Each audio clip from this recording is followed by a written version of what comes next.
안녕하세요. 오늘도 사연살롱을 찾아주셔서 감사합니다. 서울에 사는 40대 여성이에요. 그거 아세요? 오래전 보았던 법정 영화에 이런 내용의 대사가 나와요. 도저히 깰 수 없을 것 같은 완벽한 논리로 무장된 사건도 아주 작은 부분의 논리만 깨져도 순식간에 전체가 무너진다. 요즘 세상 돌아가는 걸 보면 이 말이 틀리지는 않은 것 같아요. 잘 나가던 아이돌도 학창시절에 벌인 나쁜 행동이 탄로나 순식간에 연예계에서 퇴출이 되고 수십 년간 권세와 영화를 누리던 인물도 미투 한 방에 훅 가곤 하니까요. 하지만 이런 일들이 흔하게 일어나는 것도 아니고 영화 속에서처럼 드라마틱하게 벌어지는 게 아니라서 그동안 나와는 상관없는 걸로 생각하고 살았어요. 그런데 제게도 이런 일이 일어났지 뭐예요. 그것도 제 인생에서 가장 암울했던 그 순간에 말이죠. 덕분에 저는 저를 올가매고 있던 결혼이라는 올가미를 벗어던지고 예전의 제 모습을 되찾을 수 있었어요. 이제는 마음의 여유가 생긴 덕에 지난 날들을 되돌아볼 수 있게 됐네요. 저는 영화광이었던 아빠의 영향으로 어린 시절부터 헐리우드 키즈로 살았어요. 그렇다 보니 대학 진학을 앞두고 과 선택을 할 때 조금도 고민할 필요가 없었어요. 당연히 제 선택은 영화과였으니까요. 비록 집안 형편이 그리 넉넉한 편은 아니었지만 저희 부모님께서는 제가 돈벌이 때문에 꿈을 포기하는 걸 원치 않으셨어요. 그래서 제가 영화과에 진학을 하겠다고 했을 때 바로 승낙해 주셨어요. 친척들은 그런 저를 보고 이기적인 기집애라고 그러더군요. 특히 저희 이모가요. 얘, 넌 생각이 있는 애니 없는 애니? 영화과 나와서 뭘 하겠다고 그런 과에 들어가? 설마 네가 영화감독이라도 될 거라고 생각하는 거야? 그런 거냐고 기집애야. 아무리 철이 없어도 그렇지. 니네 형편 네가 더 잘 알면서 그런 돈지랄을 왜 하겠다는 거냐고. 쓸데없는 생각 말고 교대 들어가서 초등학교 선생을 하든 영문과 나와 영어 선생을 하든 돈 되는 과에 들어가란 말이야. 내 말 알아들어? 지금껏 제 인생에 1도 도움이 안 됐던 이모는 자기 멋대로 제 진로를 결정하곤 자기 뜻에 따르라고 강요했어요. 이모는 왜 내 적성은 생각 않고 이모 마음대로 내 인생을 결정해? 이모가 나 대신 내 인생을 살아줄 거 아니잖아. 그렇게 학교 선생이 좋으면 이모가 하지 그랬어. 왜 선생 노릇엔 관심도 없는 나한테 강요하고 그래? 네 엄마 고생하고 사는 게 불쌍해서 그러지. 넌 엄마가 식당 일하는 거 불쌍하지도 않니? 허구한 날 허리 한번 못 펴고 남의 가게 주방에 틀어박혀서 밥하고 설거지하는 거 안 불쌍하냐고. 적어도 자식이라면 얼른 돈 벌어서 집안 살림에 도움이 되겠다는 생각부터 해야 할 거 아니냐고. 네 아빠를 봐. 젊었을 때 영화감독 되겠다고 영화판에서 굴러다니다가 나이 먹고 받아주는 데 없으니까 그 나이에 아파트 경비하고 있잖아. 너도 네 아빠처럼 살 거니? 그런 거냐고 이 기집애야. 이모가 영화과에 가겠다는 저를 극구 말렸던 건 저 이전에 저희 아빠의 실패를 경험했기 때문이었어요. 그로 인해 자기 언니가 힘겨운 삶을 살게 됐다고 생각했거든요. 그 사실을 알기에 저는 약속을 했어요. 대학에 들어간 순간부터는 죽이 되든 밥이 되든 학비는 부모님 도움 없이 내 힘으로 해결하겠다고요. 그리고 꿈을 쫓더라도 내 밥벌이는 하면서 쫓겠다고 말이죠. 그렇게 들어간 대학에서 저는 인생의 황금기를 보냈어요. 저와 뜻이 맞는 사람들과 함께 원 없이 영화를 찍으며 살았으니까요. 학비 마련을 위해 장학금 사수는 물론 호프 알바부터 방청 알바, 영화 엑스트라 등 각종 업계를 넘나들며 돈 주는 곳이면 어디든 달려갔어요. 종종 공모전도 노리고 영화과 지망생 과외도 맡아 했고요. 쉴 틈 없이 빡빡하게 채워진 스케줄로 대학 4년을 보냈지만 한 번도 힘들어 못 해먹겠다는 생각을 했던 적이 없을 정도로 행복했어요.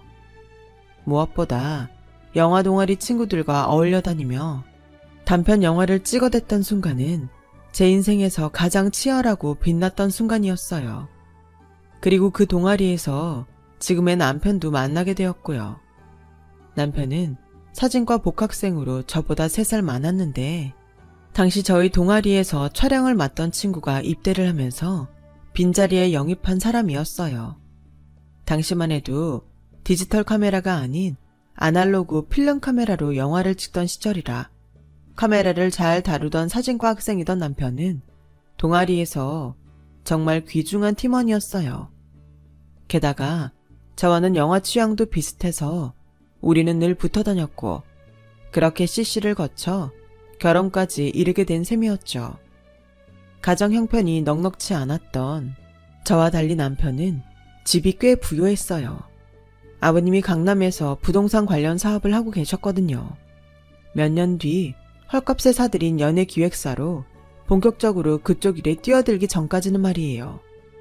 만원버스나 출퇴근길 지하철 경험을 해본 적이 없는 남편은 20대 초반 나이에 그랜저를 끌고 다닐 정도였고 덕분에 서울 변두리 지역에 살고 있던 저는 남편 차를 자주 얻어 탈 수 있었어요. 당시 저는 월 100만 원만 벌 수 있다면 영화판에 뼈를 묻겠다 생각할 정도로 영화에 미쳐 있었어요. 하지만 남편은 영화가 아닌 다른 데에 관심이 있었던 거더라고요. 물론 한참 후에야 알게 된 거였지만요. 졸업을 앞둔 어느 날 남편은 자기 아빠가 IMF로 도산 위기에 처한 연예기획사를 인수했다며 거기서 같이 일해보지 않겠냐고 했어요. 영화사도 아니고 연예기획사에서 내가 뭘 하겠냐고 단칼에 거절했죠. 그랬더니 남편이 그러더군요. 영화는 취미로 하고 넌 내 인생을 살아야지. 언제까지 꿈만 쫓을 거야. 그 말에 배신감이 들었어요. 그동안 나와 같은 곳을 보고 있다고 생각했던 사람이 나와 전혀 다른 곳을 바라보고 있었다는 것도 충격인데 내 꿈을 조롱하고 부정하니 정말 용서가 안 되더라고요. 그래서 우리가 더는 함께할 수 없다는 결론에 이르렀고 그날부터 남편과 연락을 끊었어요. 사귄 적도 없는 그저 남사친 여사친 관계였지만 늘 붙어 다니다가 따로 떨어져 혼자 다니려니 순간순간 외로움이 느껴지더군요. 하지만 되돌릴 수는 없었죠. 졸업 후 영화사에 들어간 저는 수년간 남자들 틈에서 살아남기 위해 안간힘을 썼지만 좀처럼 이쁜 기회는 제게 돌아오지 않았어요. 다음번엔 꼭 밀어주겠다며 저를 자기 영화의 조연출로 부려먹던 선배들은 영화가 끝나면 다들 하나같이 연락을 끊었어요. 그리곤 차기작을 준비할 때 뻔뻔스럽게도 다시 연락을 하더군요. 그런 야비하고 이기적인 모습을 보며 영화판의 환멸을 느낄 즈음 남편이 제게 찾아왔어요. 저희과 선후배들을 통해 제 상황을 전해 듣고 있었다며 이제 그만 거기서 나오라고 하더군요. 그놈들은 널 키워줄 마음도 없어. 그저 내 열정을 이용해서 착취할 생각뿐이라고. 그러니까 더 이용당하지 말고 나와. 거기 아니면 영화 못 만드냐? 나와서도 네가 찍고 싶은 영화 실컷 찍고 쓰고 싶은 시나리오도 실컷 쓸 수 있게 내가 도와줄게. 네 뒷바라지는 내가 할 테니까 그냥 나한테 오라고. 내가 너 하나쯤 먹여 살릴 수 있다고. 남편은 연애 과정도 건너뛰고 얼떨결에 제게 청혼부터 해버렸어요. 이미 엎질러진 물인데 이제 와서 뭘 더 감추겠니? 솔직히 말할게. 나 영화 동아리에 들어간 거 영화가 좋아서 그랬던 거 아니야. 네가 있어서 들어간 거야. 너한테 환심 사려고 로드쇼며 스크린 같은 영화 잡지에 나오는 영화들 달달 외워가며 다 챙겨보고 영화에 관심 있는 척 거짓말했어. 너랑 같이 있고 싶어서. 남편의 그 말은 제게 있어서 영화 식스센스보다 더한 반전이었어요. 나보다 더 영화에 열의를 가지고 있던 사람이 영화엔 관심도 없었다니. 그러면서도 한편으로는 내가 뭐라고 나 때문에 그 오랜 시간을 관심도 없는 거에 시간과 열정을 쏟았을까 생각하니 고맙고 미안했어요. 오빠, 마음은 고마워. 하지만 난 남이 읽어놓은 인생에 무임승차하고 싶은 생각은 없어. 영화사를 나오더라도 난 내 힘으로 직장을 구할 거고 내가 번 돈으로 먹고 살 거야. 그러니까 오빠는 그냥 나랑 연애하자. 결혼 말고 연애부터 시작하자고. 그렇게 우리는 헤어진 지 4년 만에 다시 만나게 되었고, 이번엔 남사친 여사친이 아닌 연인이 되었어요. 영화사를 나온 저는 동기가 하는 학원에 나가 영화과와 극작과를 준비하는 학생들을 가르치기 시작했고, 틈틈이 동아리 선후배들과 만나 단편 영화를 찍었어요. 제작비 마련이 힘들었기에 각자 주머니를 털어 장비를 빌리고 집에서 싸온 도시락을 먹는 초라한 현장이었지만 가슴에 품은 꿈만은 할리우드 블록버스터급이었어요. 시대가 변해서 필름 카메라가 아닌 디지털 카메라로 영화를 찍기 시작하면서 조금 더 손쉽게 촬영하고 후반 작업까지 할 수 있게 됐어요. 그렇게 찍은 영화는 남편이 아버님 회사 옥상을 빌려줘서 그곳에서 야외 상영회를 하곤 했어요. 관람료는 무료였지만 객석을 채운 건 저와 스태프들 그리고 지인들이 대부분이었지만 말이에요. 시간이 지나면서 함께 영화를 만들던 친구들은 하나씩 떨어져 나갔어요. 관객이 찾지 않는 영화에 시간과 열정, 그리고 가벼운 주머니를 털 이유가 없었던 거죠. 그렇게 조금씩 영화 감독의 꿈은 멀어져 갔고 저 역시 영화가 아닌 생업이 생활의 중심이 돼버렸어요. 그리고 그 무렵 남편이 청혼을 했어요. 둘 다 나이도 찼고 안정된 직장도 가지고 있었기 때문에 더는 결혼을 미룰 이유가 없었거든요. 그래서 시댁에 인사를 드리러 가게 됐는데 집 대문 규모에 벌써 압도될 정도더라고요. 우리 집 낡은 초록 철대문과는 완전 다른 퀄리티와 규모였거든요. 내가 이런 집의 며느리가 되겠다고 들어가도 되는 건가? 걱정이 됐어요. 싼값에 인수한 연예기획사가 꽤 수익을 내서 돈 좀 벌었다더니 그 말이 빈말이 아니었던 거예요. 집만 봐서는 대기업 회장집이라고 해도 믿을 정도더라고요. 남편을 따라 집 안에 들어가 보니 내부 규모도 장난이 아니었어요. 거실에서 야호를 외치면 정말 메아리 칠 것 같은 수준이었거든요. 살면서 상대의 부합에 주눅 들어본 적이 없는 저였지만 그날은 정말이지 제가 땅바닥을 기어다니는 개미가 된 기분이었어요. 시부모님은 딱히 저를 반기지도 내치려 하지도 않는 분위기였어요. 제가 거실 소파에 앉고도 몇 분간 침묵이 흘렀어요. 아버님은 생각에 잠기신 건지 아니면 말조차 하고 싶지 않으신 건지 입을 꾹 다물고 계셨거든요. 보다 못한 남편이 나서서 제 자랑을 늘어놓기 시작했어요. 유명 영화사에서 일하다 현재는 대입 전문 입시학원에서 아이들을 가르치고 있다고 말이죠. 한참 얘기를 듣고만 계시던 아버님은 저를 빤히 보시며 그러셨어요. 영화과를 나왔다고? 대표작은 있고? 상업영화로는 입봉을 못했습니다. 단편영화 작업을 주로 했습니다. 그걸로 그림이 되겠어? 간판이 있어야 뭐라도 맡기지. 그러자 남편이 해외 단편영화제에서 수상한 적이 있다고 대답했어요. 말이 영화제지 상금도 없고 항공권 지원도 안 돼서 수상 소식을 이메일로 들어야 했던 작은 영화제였죠. 그래, 영화과 졸업에 해외 영화제 수상 경력이라.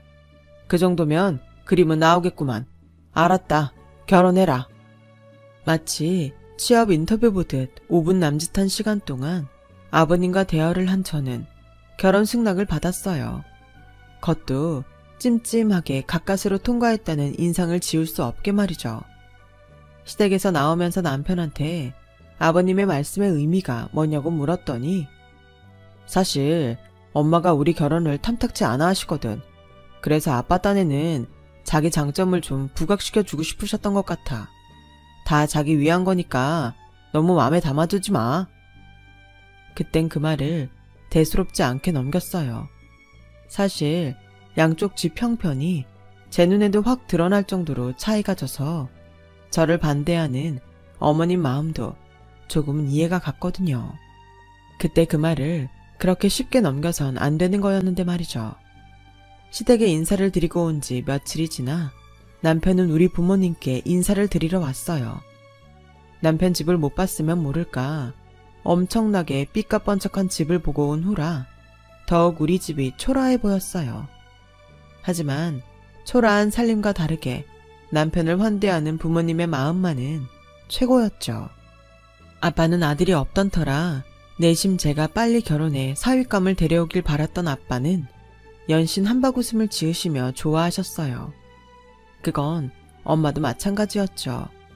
끊임없이 먹을 걸 내오시며 사윗감이 먹는 모습을 흐뭇하게 바라보셨거든요. 이런 환대에 남편도 신이 났는지 평소보다 목소리가 한 옥타브는 올라가 있더라고요. 광대뼈는 아주 살가죽을 뚫고 뛰어나올 기세였고요. 그래, 자존심은 좀 상하지만 그래도 엄마 아빠가 이렇게 좋아하시는데 뭘 더 바라겠어. 살면서 내가 잘하면 시부모님께 인정도 받을 수 있을 거야. 저는 속으로 이런 턱도 없는 생각을 하고 있었네요. 나중에 스스로 제 발등을 찍고 싶은 심정이 될 거란 걸 모른 채 말이죠. 그렇게 저는 한참 기우는 결혼을 하게 됐어요.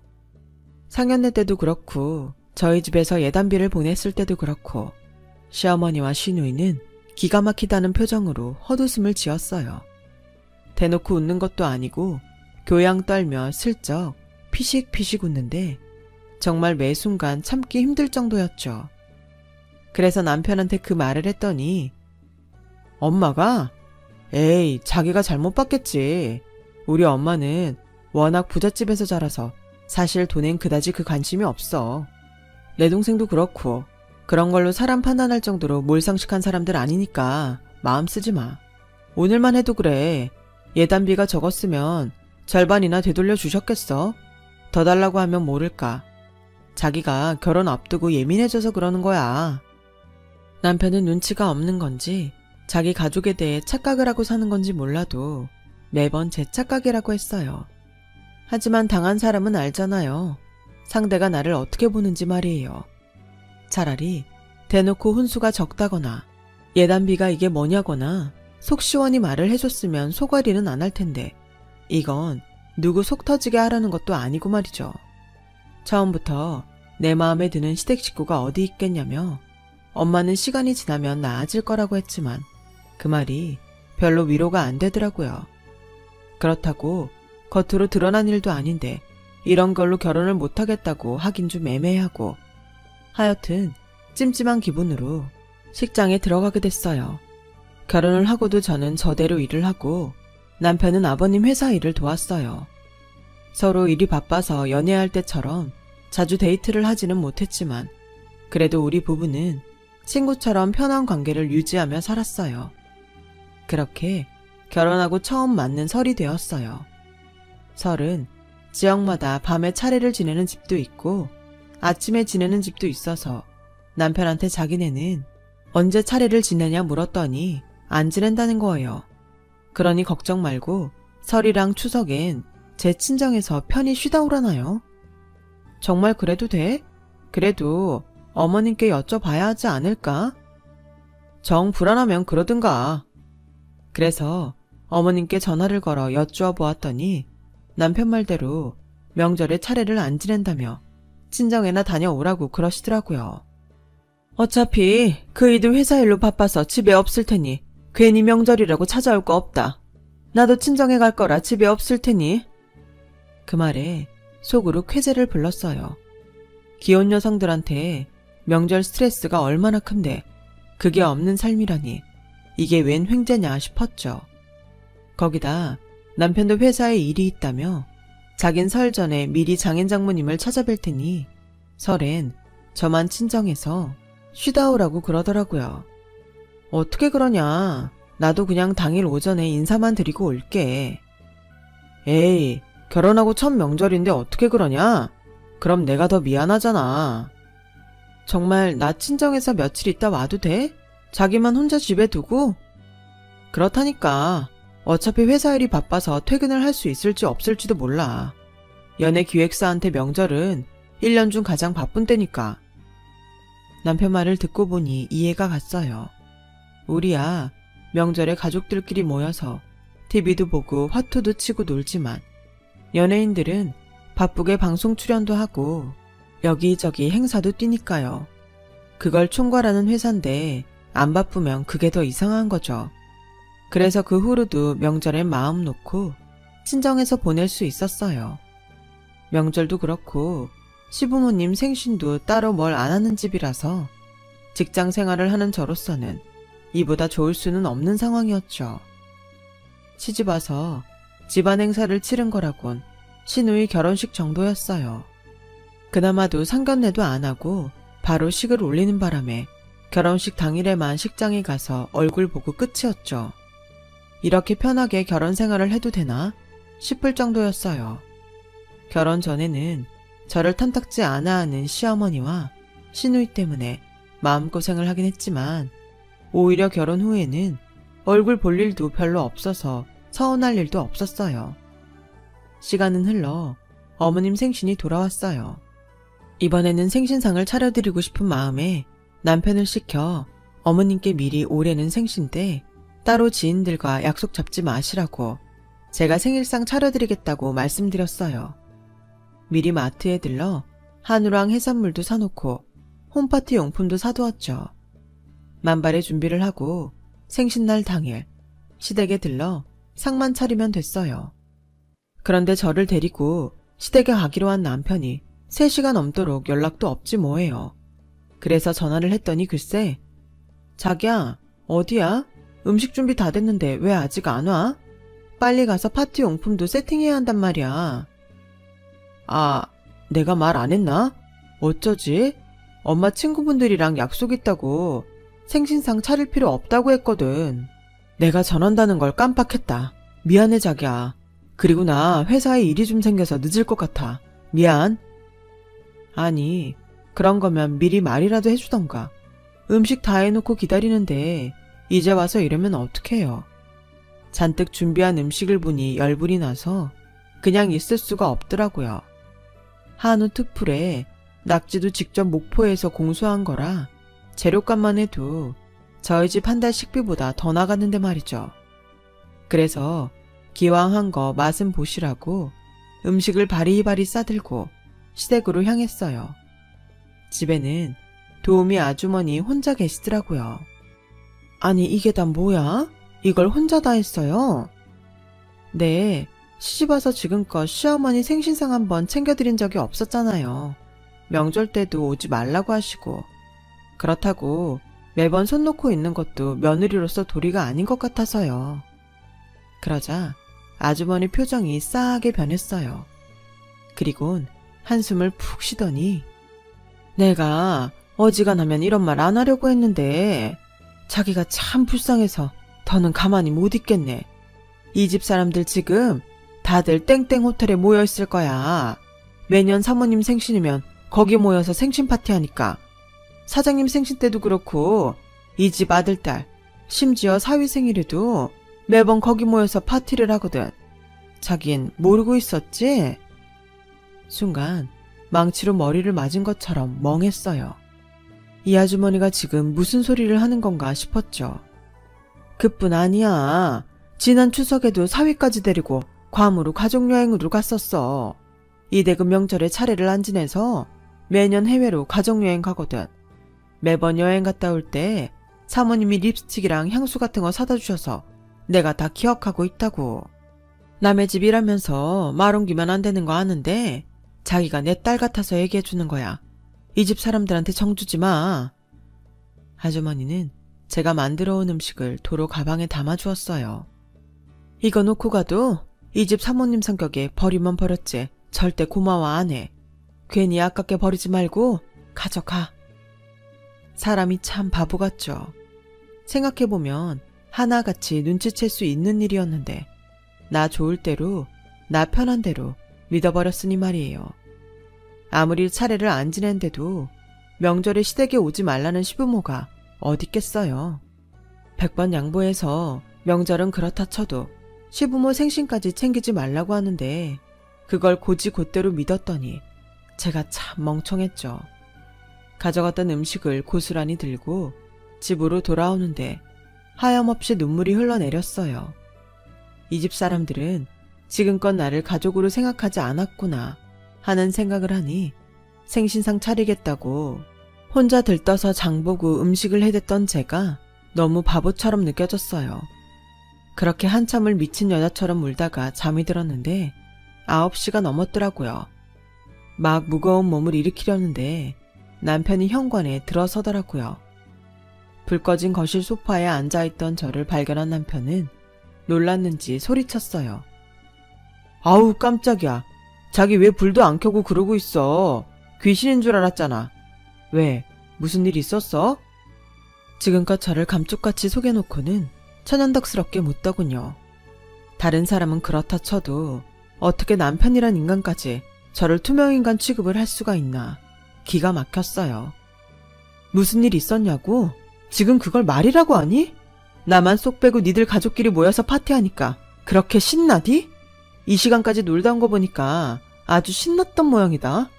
다른 사람은 그렇다 쳐도 어떻게 자기마저 날 이렇게 비참하게 만들 수 있어. 내가 뭘 그렇게 잘못했다고 나한테 이러는 거냐고. 이럴 거면 왜 나랑 결혼했니? 잘난 집 딸 데려다 살지. 왜 하필 나를 택해서 이렇게 비참하게 만들어. 네가 뭔데 날 이렇게 힘들게 하냐고. 이제야 상황 파악이 된 남편은 제 앞에 무릎을 꿇고 빌었어요. 나도 이러고 싶지 않았어. 엄마랑 아빠는 자기 안 보겠다고. 그렇다고 싫다는 사람들 앞에 당신 데리고 가면 당신만 더 힘들 텐데 내가 어떻게 할 수 있었겠어. 미안해 자기야. 내가 정말 미안해. 제 손을 붙들고 울먹이는 남편이 정말 낯설게 느껴졌어요. 정말 이 사람은 나를 위해 그랬던 걸까? 의구심만 들었죠. 그때부터였어요. 남편과 헤어질 결심을 한 건. 다만 지금 이렇게 헤어져주면 그동안 나를 무시하고 따돌린 시댁 식구들만 좋은 일을 시키는 것 같아서 그렇게는 못하겠더라고요. 그래서 때를 기다리자 싶었어요. 복수는 그 사람이 가장 힘들 때, 그래서 내 도움이 가장 간절할 때 손을 놓는 걸 테니까요. 그렇게 복수의 칼을 갈고 기다렸어요. 제가 모든 사실을 알게 된 후에도 시댁 식구들은 여전히 저를 따돌리고 가족 행사를 이어갔어요. 남편도 제게 차라리 모른 척하라고 그게 더 편하다고 하더군요. 그런데 얼마 뒤 남편 앞으로 이상한 소장이 날아온 거예요. 그런데 글쎄 소장에 제가 아버님이 운영하시는 연예기획사의 사내이사로 등재돼 있지 뭐예요. 순간 결혼 전 아버님이 제게 했던 말이 떠올랐어요. 제 전공 학과와 해외 영화제 수상 얘기를 들으시곤 그림은 나오겠다며 결혼을 허락해 주시던 그 순간이요. 그래도 확인은 해봐야겠다 싶어서 남편한테 전화를 했더니 투자자들이 회사의 전문성이 떨어진다는 말을 자주 해서 그쪽 계통에 관계된 작업을 해온 저를 사내이사로 올렸다나요. 자기도 알다시피 애초에 우리 아빠는 연예기획사를 할 생각도 없었잖아. 세입자가 보증금 다 까먹고 밀린 월세도 못 내겠다고 배짱을 부리니까 회사를 뺏어버린 거니까. 다행히 이쪽 일이 돈 되는 일이라 결과적으로는 잘된 일이었지만 툭 하면 전문성이 떨어진다는 둥 말들이 많아서 자기 경력 좀 팔았던 거야. 그렇다고 자기한테 해가 될 일은 하나도 없으니까 걱정 마. 원래 가족끼리 하는 회사는 식구들이 사내이사 한 자리씩은 맞는 거니까. 저보고 가족이래요.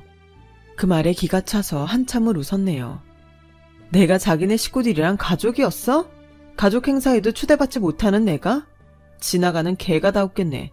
됐으니까 당장 내 이름 빼줘. 내 허락도 없이 내 이름 쓰지 말라고. 그리고 회사 돈 해먹은 건 당신이랑 당신 식구들인데 왜 내가 싸잡혀서 소송을 당해야 하는데? 내가 왜 그런 꼴을 당해야 하냐고. 그러니까 당장 내 이름 빼. 어떻게 그래. 그냥 이름만 넣은 것 뿐이라고. 자기한테 피해가는 거 없다니까. 그리고 아빠한테 자기 이름 빼달란 말을 내가 어떻게 하냐. 게다가 이번에 투자 못 받으면 회사가 날아갈 판인데 어떻게 아빠한테 그런 소리를 하냐고. 나도 중간에서 힘들단 말이야. 정 그렇게 빠지고 싶다면 좋아. 당신이 직접 아빠한테 빼달라고 말해. 남편은 전화를 끊어버렸어요. 그 길로 저는 시아버지한테 전화를 걸어 사내 이사로 올린 내 이름을 빼달라고 말씀드렸어요. 그랬더니 버럭 소리치시더군요. 그깟 이름 하나 가지고 지금 네가 내 앞에서 유세 떠는 거냐? 천박하고 구질구질한 집구석 출신인 널 내가 받아들였을 땐 그럴 만한 이유가 있었을 거란 생각은 안 해? 가짜는 영화 몇 번 찍은 것도 감독이라고 추켜 세워줬더니 네가 어디서 이름을 빼라 말아야. 이름 빼갈 거면 당장 이혼해. 별것도 아닌 게 어디서 까불어. 먹긴 놈이 성낸다고 잘못은 자신이 해놓고 오히려 저한테 큰 소리더군요. 이 일을 어떻게 처리할까 고민을 하고 있는데 좀 전까지 저한테 일을 떠넘기고 전화를 끊었던 남편이 다시 전화를 했더라고요.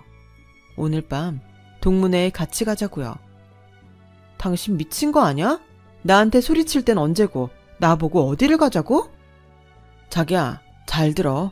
이번에 투자 못 받으면 우리 회사 정말 끝이야. 아빠 집이랑 땅, 심지어 지금 우리가 사는 아파트까지 다 담보로 잡혀서 위험하다고. 오늘 동문회에 정환이도 온대. 자기, 정환이 기억하지? 우리 동아리 멤버였던 녀석 말이야. 자기한테 좋아한다고 고백했다가 거절당하곤 쪽팔리다고 동아리 나간 녀석 말이야. 정환이네 회사에서 우리 회사에 투자할 의향이 있다나 봐. 그러니까 어떻게든 녀석 구워 삶아서 투자 받아내야 돼. 자기가 도와주면 가능할 거야. 이번 투자만 성공하면 내가 반드시 자기 이름 빼줄 테니까 마지막으로 나 한 번만 믿어줘. 응? 남편의 말에 이거다 싶었죠. 그래서 알겠다고 말했어요. 그렇게 저는 남편과 함께 졸업 후 처음으로 동문회에 나갔고 거기서 남편이 그토록 원하는 투자자인 정환이와 조우하게 되었어요. 남편은 저를 정환이와 둘만 남겨둔 채 일부러 자리를 피해주더군요. 집에 돌아오자 남편은 오매불망 춘향이 기다리는 이몽룡처럼 저를 기다리고 있더라고요. 원하는 대로 잘 됐으니 이름부터 빼달라고 하자 남편은 고맙다며 저를 끌어안고 기뻐하더군요. 그리고 다음날 남편은 제 이름을 사내 이사해서 빼주었어요. 그리고 한 달 뒤 시아버지 회사는 공중분해되고 말았어요. 저한테 모든 상황을 들은 정환이가 투자를 철회했거든요. 이후 다른 투자자를 찾아 나섰지만 오너 일가의 공금 횡령에 월급 체불 등 구질구질한 갖가지 명목으로 소송에 휘말려 있는 회사에 투자할 사람은 아무도 없었어요. 제게 회사 상황을 들은 정환이가 업계에 소문을 내준 것도 한몫했고요. 남편 말대로 저희 시댁은 순식간에 쓰나미에 휩쓸린 것처럼 모든 걸 다 잃었어요. 저희 아파트까지도요. 저는 빨간 딱지가 덕지덕지 붙은 집을 나와 오피스텔을 얻어 살고 있어요. 남편한테는 이혼 서류를 보냈고요. 거기다 제 명의를 함부로 이용한 것에 대해 시아버지와 남편 앞으로 소송까지 걸었어요. 지금까지 저를 투명인간 취급을 해오던 시댁 식구들은 그제야 제가 자기들 눈에도 보였는지 가족끼리 돕고 살아야 하지 않겠냐며 힘들 때 힘이 되어주는 게 가족이라는 멍멍이 소리까지 짓거리며 저를 붙잡으려고 하더군요. 그래서 단칼에 손절하고 돌아섰습니다. 떨어지는 칼날은 잡는 게 아니라는 말을 남긴 채 말이죠. 사람이 사람을 대하면서 저런 식으로 대할 수 있다는 건 또 알게 되었네요. 인생 공부 잘했다 생각하고 저는 또 열심히 살아봐야겠습니다. 지금까지 제 사연을 들어주셔서 감사드려요. 건강하시고 항상 행복하세요. 여러분, 사연 댓글에 응원과 현명한 조언 부탁드려요. 좋아요와 구독은 저에게 큰 힘이 됩니다. 오늘도 좋은 일 가득하세요.